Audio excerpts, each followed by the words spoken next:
გამთენიისას დასახვრეტად მიყავდათ როცა ნისლი ფარავდა ყველა მათგანს ფართო მკლავებით.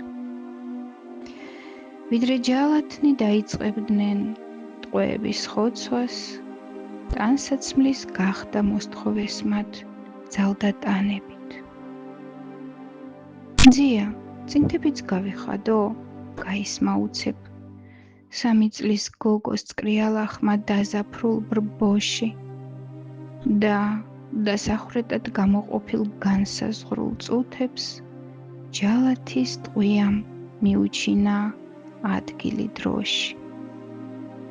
მოგვიანებით, ტავერნაში ღვინით და არყით ის ჯარისკაცი იბუჟებდა გალეშილ სინდის, რომ გამქრალიყო სამუდამოდ ზმანება ბავშვის, პირქვე გართხმულის გვამებს შორის, ცალცალი წინდით.